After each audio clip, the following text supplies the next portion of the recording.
आज के लेक्चर में बात करेंगे about the ion channel couple receptors और isotopic receptors. So basically we have completed all the three receptors. Number one, GPCR receptor, number second intracellular receptor, and number third enzyme linked receptors. Okay, you can check in the videos or in the playlist of my channel. So what are ionotropic receptors?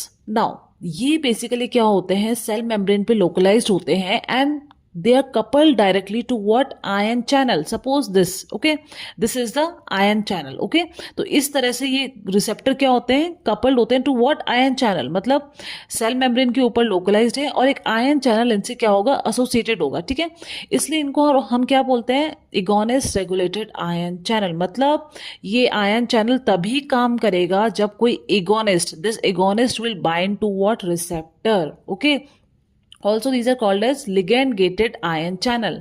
ठीक है, कोई agonist या ligand जब आके bind करेगा तभी ये receptors काम करेंगे. कैसे करेंगे, through opening of the ion channel. ठीक है, तभी आयंस को परमिशन मिलेगी to pass through the channel. Okay, so इस जैसे ही एगोनिस्ट या लिगेंड आके रिसेप्टर पे बाइंड करेगा वैसे क्या होगा, there will be subsequent flow of ions through these channel. ठीक है, जैसे किसी लिगेंड या एगोनिस्ट ने रिसेप्टर के ऊपर आके बाइंड किया वैसे क्या होगा, there will be flow of ion through these channel. Suppose this is the channel. ठीक है, इससे आयन का फ्लो स्टार्ट हो जाएगा. ठीक है, and this will generate what, cellular response. Okay, अब सेलुलर रिस्पॉन्स क्या हो सकता है, या तो डीपोलराइजेशन होगा सेल मेम्ब्रेन का, या फिर सेल मेम्ब्रेन का क्या होगा, हाइपर पोलराइजेशन होगा. ठीक है, क्यों सेल मेम्ब्रेन का, क्योंकि ये रिसेप्टर्स कहाँ लोकेटेड है, ऑन सेल मेम्ब्रेन. ओके, सो अब हम देखते हैं कि एग्जाम्पल देखते हैं. ठीक है, तो सपोज रिसेप्टर्स के ऊपर आके सपोज कोई agonist is binding to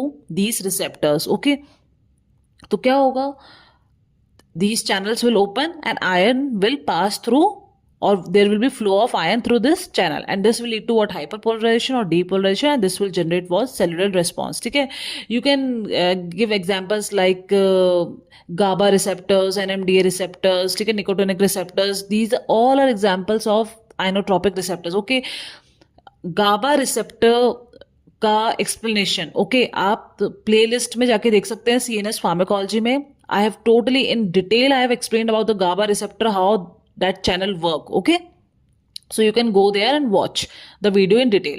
Now अब ये क्या होता है, हम अभी एगोनिस्ट की बात कर रहे हैं, तो इस कंडीशन में क्या होता है कि रिसेप्टर के ऊपर सपोज एंटागोनिस्ट आके बाइंड कर जाएगा, तो this will not allow this agonist to bind. Okay, now this agonist will not be able to bind and antagonist will block the receptor.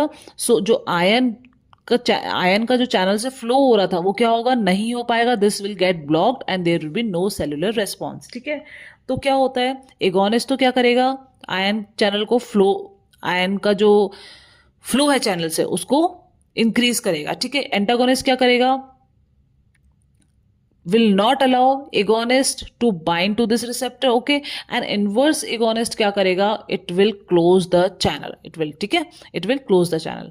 So अब एग्जाम्पल है, so this is the nicotinic cholinergic receptors. ठीक है, having 2 alpha units, 1 beta, 1 delta and 1 gamma unit. Okay, so this is the condition when channel is closed. Okay, but when acetyl choline will bind to the 2 alpha sub units. Okay, जब भी acetyl Colin क्या होगा, neurotransmitter bind करेगा.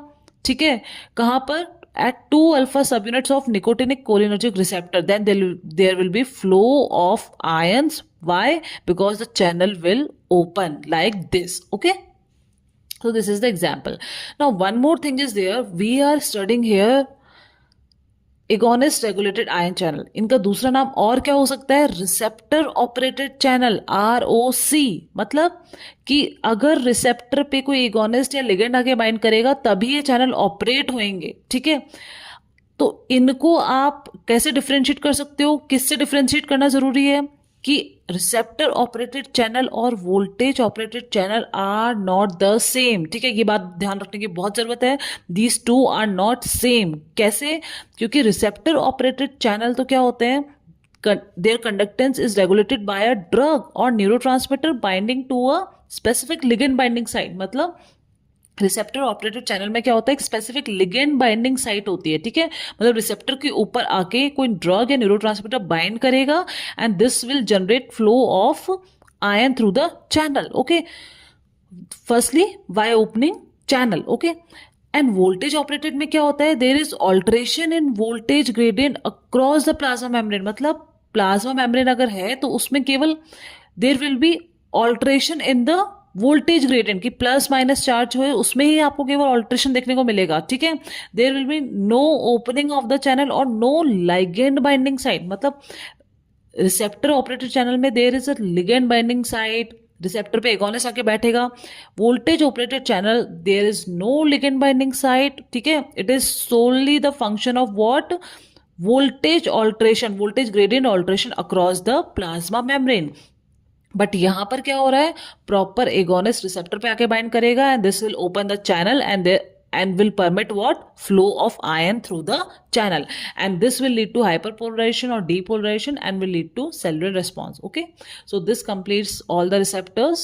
You can watch remaining receptors by going in the playlist of pharmacodynamics. Thank you for watching and like, share and subscribe.